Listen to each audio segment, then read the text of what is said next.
Welcome to the QA Financial Digital Forum Stockholm. Until a couple of weeks ago, we had still hoped to run this as a live in-person event in Stockholm.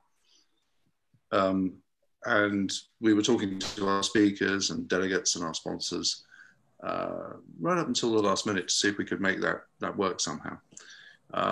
It wasn't going to work. And for that reason, we've switched to a digital event. And I would first of all like to thank all of our speakers and our sponsors, and of course you, our delegates, for your flexibility in these changed plans. We do still plan to run a live event in Stockholm, the latest addition to our series of QA financial forums around the world. And we'll be doing that hopefully next June. That's our provisional plan, June 2021.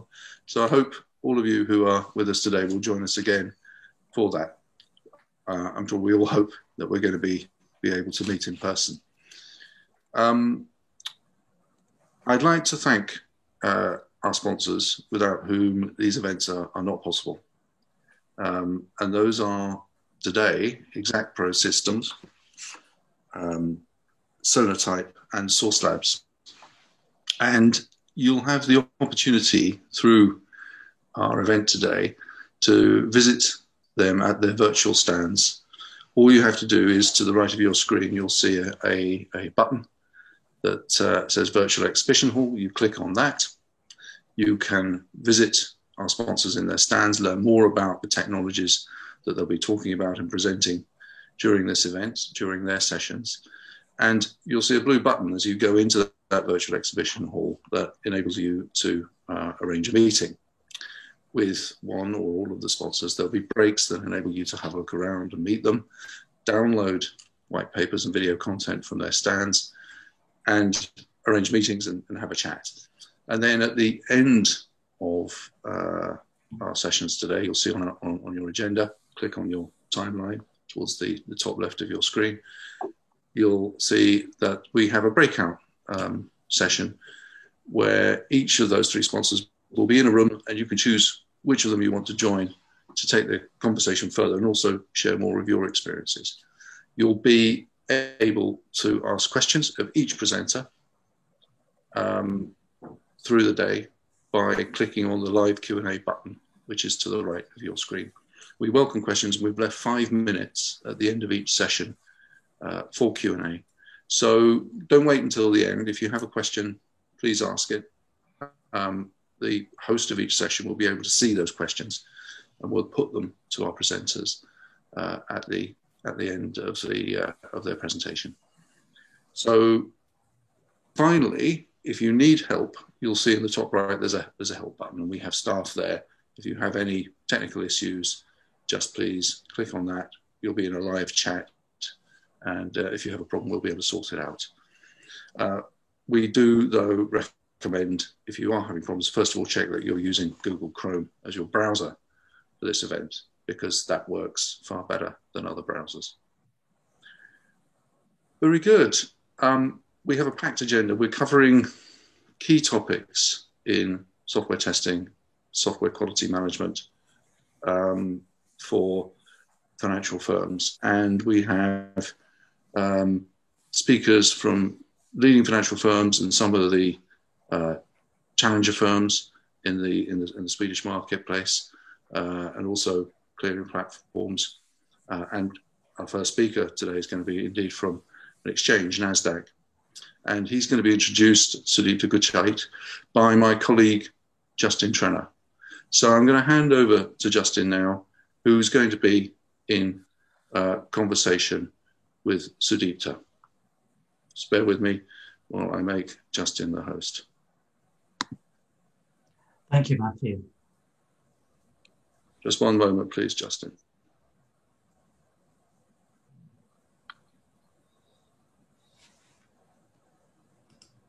You can go ahead, Justin. Thank you. Thank you, Matthew. It's very nice to join you all in Stockholm and around the region. I'm delighted to be able to introduce Sudeepta Guchhait. Sudeepta is responsible for, he's the director of QA test and test management for Nasdaq. I'm going to invite Sudeepta, I'm going to invite you to introduce yourself. Perhaps the first question that I might ask you, by way of introducing yourself, is how come the North American stock exchange, Nasdaq, is in Stockholm? Perhaps just a little history lesson might be helpful as well. Sure. Thank you, Justine. Good morning, everyone. I'm Sudeepta Guchhait, and usually in Nasdaq, people address me as Deep. Well, I would first like to extend my congratulations to QA Financial team, to Matthew, to yourself, Justine, for bringing QA Financial event to Stockholm, Sweden. And I'm very glad to be part of such an event over here. Currently, I'm a QA director in Nasdaq, managing both QA test and test management for post-trade applications. And yeah, as you rightly said, Justine, this is a North American stock exchange, but then Nasdaq, I think almost like a couple of decades before, they came over here in Sweden and they started their one of the largest development center on post-trade and trading applications. Slowly, Nasdaq acquired QMX, which is called as OMX, and then they have completed their journey on acquisition Cinnober as well a couple of years before. And now we have a full-fledged, one of the biggest development center in Sweden, especially approximately around 1,200 staff in Stockholm, and around another 100, 200 staff in Umeå, up north of Sweden. And we also have a development center and support center at Lithuania, Vilnius. So we have a pretty big office, covering the Scandinavian part of geographic region, I would say. And in the course of our conversations, I mean, the focus of this presentation is on design thinking. And in the course of our conversations, you have described to me that your perception of quality doesn't begin with testing. It begins with design. Could you tell me a little bit more about what you mean by design thinking? Yes, of course. So I think, when you go back and follow the process of Kaizen or Kanban, it starts from the experimental view of design. It is no longer that we only think about organizations trying to satisfy customer, but it is also about transforming our own team, our own employees, our own team's experience. And a fundamental change is taking place in customer experience through design thinking, through innovation, change management, and transformation. And I have seen that there is a trend which most of the organizations are following to work towards agile technologies, the processes, the usage of tools, then completely new closeness towards customer satisfaction. And that's where I say that design thinking is very much essential for us. In a nutshell, I would say that organizations are reinventing themselves towards design thinking. So first, think through it, emphasize on what you would like to pursue, then follow the core principles, the profit margins, and then simultaneously put together the growth.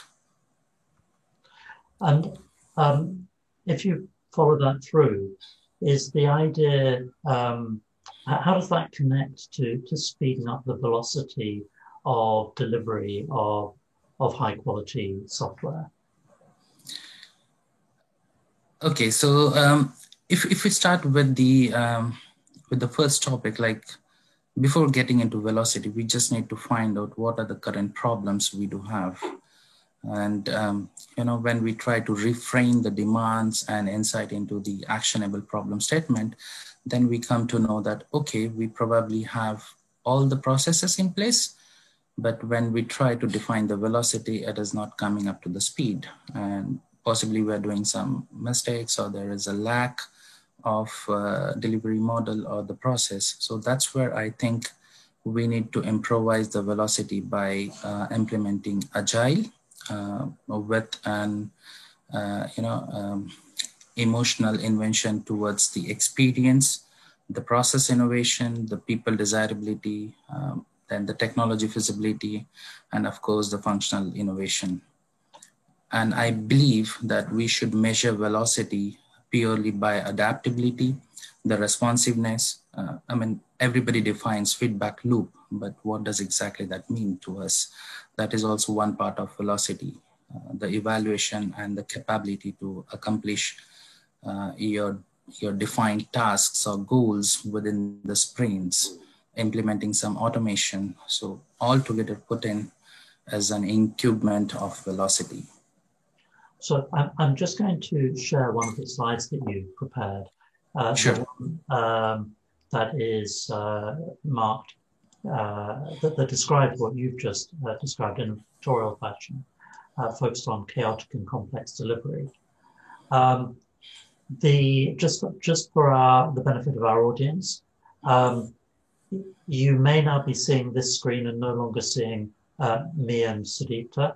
If you look at the top right corner of the screen where you're viewing this event, you can expand the window within the web frame that you're looking at. It won't take up your whole screen, but it will allow you to have the benefit of looking at Sudeepta and me as we're talking at the same time as looking at the slides. And I should also mention, if you want to ask any questions, please put them into the chat box, the question box that is also on your screen. So Sudeepta, would you be able to just walk us through this slide, please? Sure. Before getting into this slide, I think we need to understand the basic intention. Why did I put this particular slide up over here? These days, every other organization is becoming a technology or within the financial market, and we are trying to call all these organizations as fintech companies, and every business is getting into a transformation zone. So, and to keep up the speed of delivery, I think we need to get into a continuous delivery model. We talk about CI/CD, which is continuous integration and continuous development, but then we need to rethink how our project operates to find new ways to create and deliver customer values. And it doesn't matter whichever process you follow. Still there are some organizations who follow pure traditional waterfall model, and there are organizations who follow agile. And there are some organizations within the fintech, they are pretty much hybrid, which is a combination of traditional plus agile. And we are still unable to get into a zero tolerance zone. We can't say that using agile, we will have a zero defect, or we can't say using waterfall, we will have a zero defect. Ultimately, you're going to land up on CRs. Customer will raise multiple change requests, and we will have to work on that. So none of this process is taking us to a zero tolerance level, but we still want to, handle the chaotic situation in our delivery model. And that will only come with the discipline. And if you try to look into this presentation, on the left-hand side, we start with code integration and build. The moment the build is ready, our QA team members across all the organizations, they start with their functional testing, API testing, the backend testing. Sometimes they start with the shift left concept of automation, automating the APIs, etc.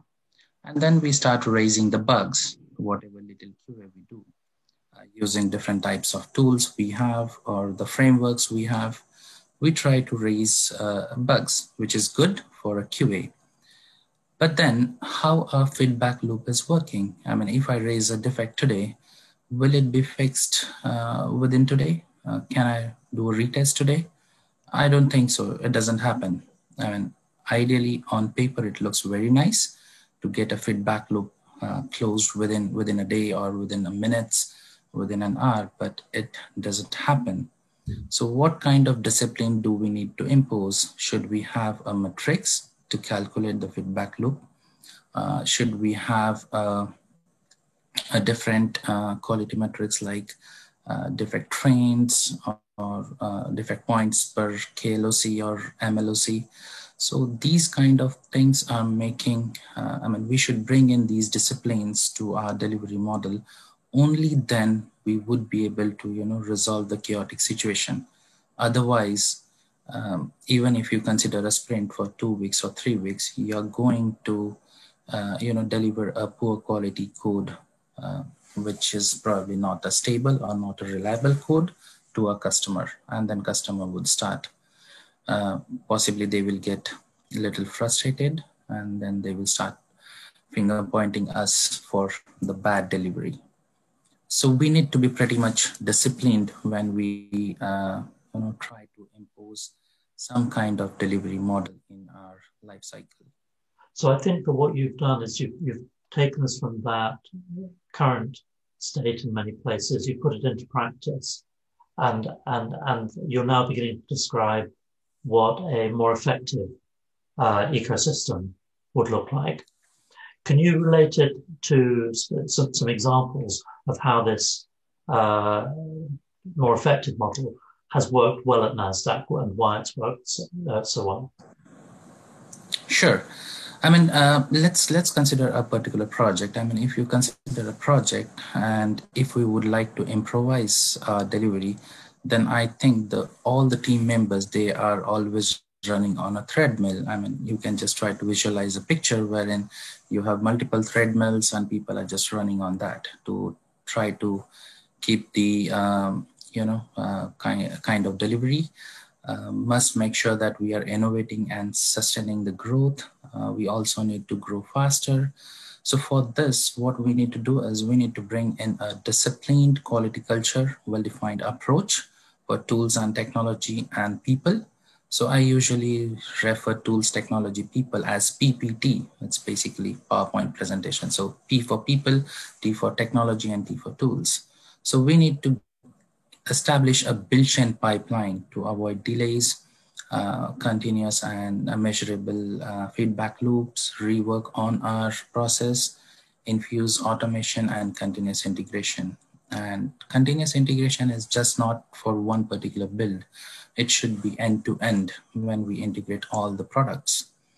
And I'm sure that each one of us can easily interpret the pictorial presentation over here, because this is pretty similar to the Scrum methodology. And if we are not following that pattern correctly, then I must reiterate that the sprint planning is the first activity, or probably in the olden days, we used to call it as hothouse, wherein we try to groom the backlog and define the scope of the sprint. And then we get into design, development, verification of the functionalities, and then we get into an acceptance mode, and finally we release the build. But to get this in a disciplined way, you first need a cross-functional team. You need smooth planning. You also need good collaboration, close collaboration between different teams, and between different Scrum Masters. And that's where we call it as Scrum of Scrums, wherein we discuss the dependencies, lay out the dependencies, the risks, and then finally we get into a controlled governance. If we don't have a controlled governance, definitely we are going to miss out some of our objectives. And that's where with controlled governance, we get the quality metrics, we get continuous maturity. We also need to do some retrospective to improvise ourselves from the mistakes or learnings which we had in the previous sprints and put in the best practices in the next sprints. So that's the overall ecosystem which we are trying to follow right now in Nasdaq. So you've got the ecosystem, but one of the things that clearly you want to track is the effectiveness of the delivery. A bit about this. Sorry, Justin, I missed your question. Well, you've talked about the new state ecosystem, but one of the important things, and you and I have talked a lot about benchmarking. I'm happy to say that you're participating in our QA Vector Analytics benchmarking program. One of the things that you need to keep a tight tight control around is measuring reliability levels, measuring the effectiveness of the new model. Can you talk us a little bit through? We now have the slide on the screen that talks to reliability levels. So how are you engaging with that? Sure. I mean, if you try to follow all different organizations, they do have their own set of matrices to collect a kind of a toolkit, a quality toolkit, to make sure that, yes, we are delivering a right product, we have developed a right product, and we have, verified the product in a right way. But the first thing that comes to my mind is when we try to do this analysis, have we really got sufficient defects to make sure that the stability, the reliability of the product is good or as expected? Do we have a trend analysis and transparency between the products?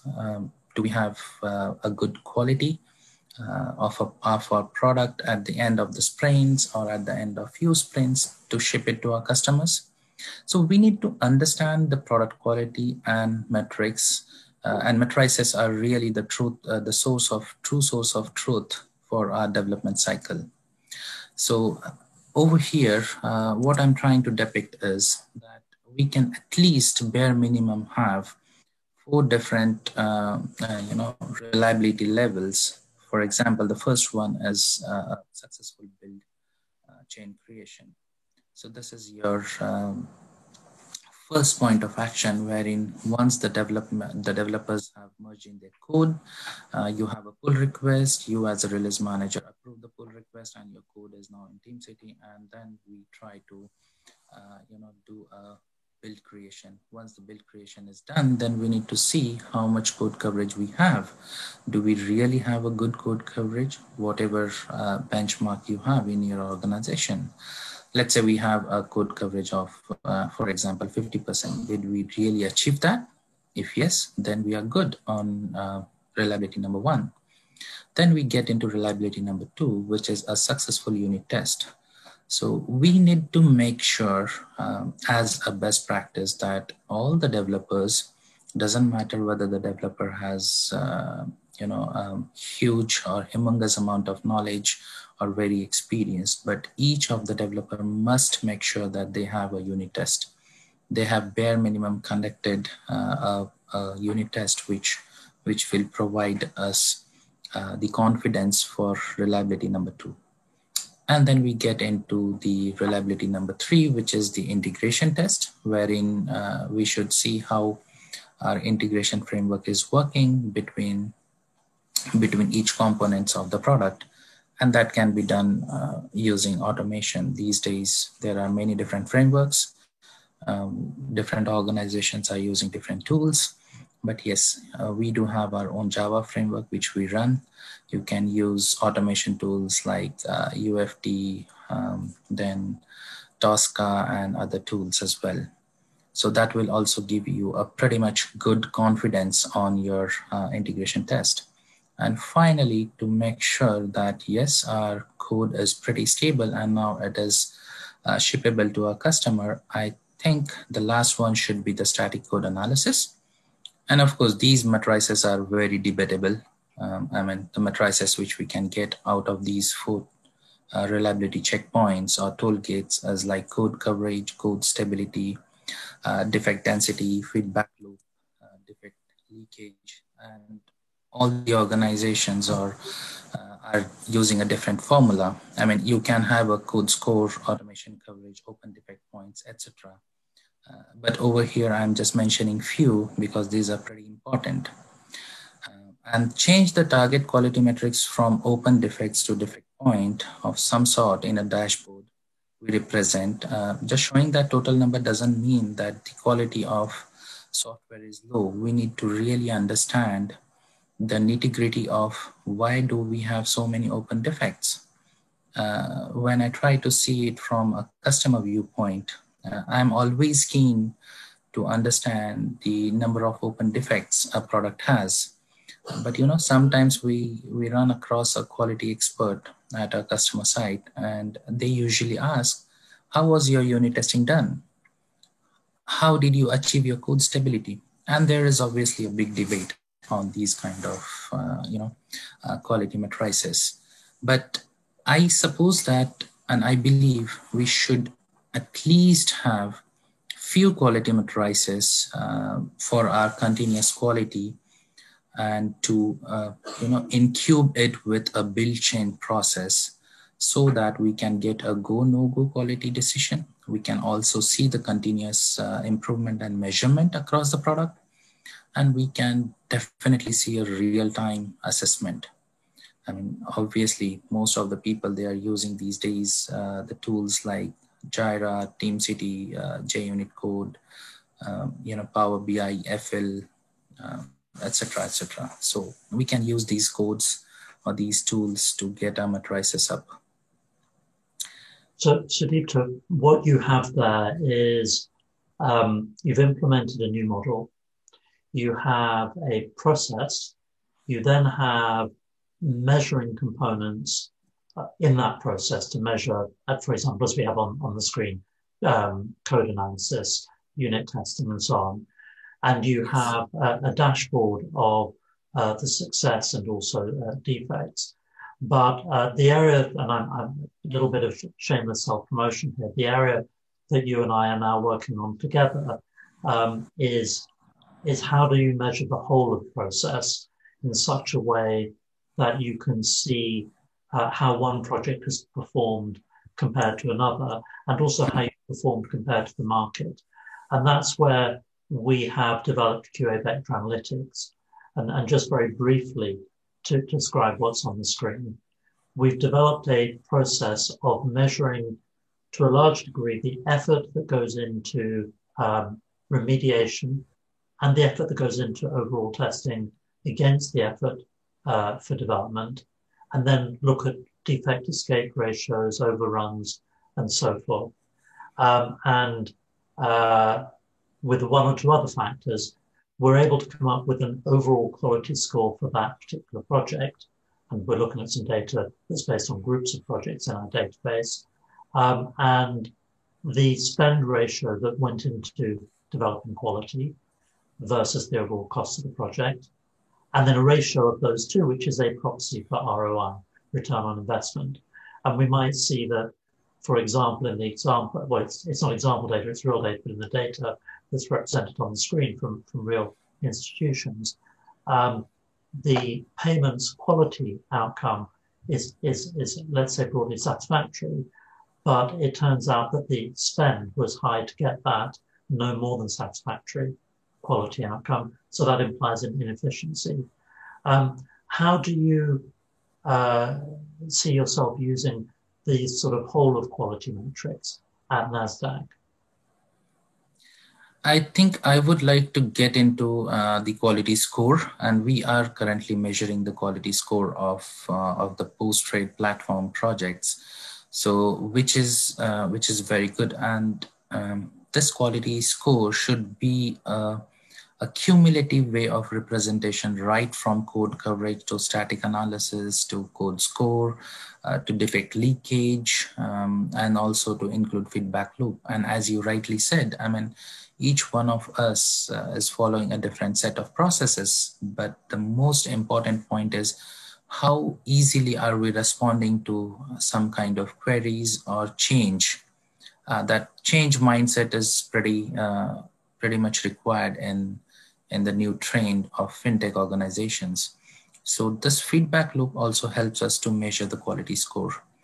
Right now, I don't think we have a spend ratio, but surely I will be happy to work on this particular matrices to understand more and get more gains out of it. And I think that's a key point, because one of the challenges that quality leaders have is to validate the spend on quality. I know when Yes. in my former life as a business lead, and actually on the management team of a group using Nasdaq technology as the backbone of broker tech in Europe, I know that it was always hard to justify the quality spend because you couldn't see what you got for it. You only saw when it didn't show up. And I think that's why we're developing this idea of a spend ratio and an efficiency score. Let's move on to something that you just mentioned, which is very important. You talked about changing mindsets, and Yes. we tend, I think, in our world to get sometimes a little bogged down in the weeds of doing the work, of doing the testing and looking at quality. How do you focus on the mindset change that has to be a key part of a shift left? I mean, it is very difficult to bring in the change in the mindset of people because each one of us is coming from different background or different set of expertise and the experience and also the skill set. But the main important focus, and I'm a believer of Kaizen, and Kaizen always said that we should always be collaborating with each other. We should be self-organizing team, and that's the main motive of collaboration. That when we try to implement something, we need to define three things. First, what is the current problem statement? What are the solutions we have, and how can we achieve those solutions? Do we need some training? Do we need to practice by ourselves? Can we do, can we take baby steps and get into a roadmap situation? What kind of best practices can we implement? What can we learn from other teams? And then finally see our end result. And don't get scared to fail. If you fail, you actually learn what not to implement and what not to do. Which kind of steps you should not take in the next set of actions. So that is pretty much important. And that's where I always say that we need to have a matured culture in quality practices. And why not to take Kaizen as one of them? So we've talked about the paradigm shift inherent in that mindset change. Sure. And I have put up the slide that you kindly prepared focused on paradigm shift, but I'm aware that we have a couple of questions and we only have a very short time left. So I've been specifically asked to raise with you the challenges in blockchain testing. Are you involved? I think you are involved in some blockchain projects. And how does that change your approach to testing? Or does it change your approach to testing? Personally, I have not worked on blockchain yet. I didn't get an opportunity. But then the main intention would be the kind of challenges we have faced is like, matching up the regulations, matching up the regulatory board, like what is their expectation or what are their expectations following their basic principles and rules. How should we get the margins out of it, and how can we keep a track on the market, the surveillance, etc. So that is pretty difficult, and we need to have a standard, operating procedure on that, so-called a proper documentation. How should we deal with each and every step, and what should be the outcome? Are we breaching anything? Are we going beyond the boundaries? So these kind of things we need to, put in together for those challenges. It's basically bringing in the efficiencies and effectiveness from our best practices. Sudeepta, I want to thank you very much indeed. We've had a fascinating presentation from you. I understand for our audience there were one or two technical glitches, but I hope you were able to hear everything that Sudeepta kindly shared with us. We will have a very short break. You can have a look at the sponsor stands. If you click back to your timeline, then our next session will be Alexei Zverev, co-founder and CEO of ExactPro, and he will talk about test tools for a new era of complex technology.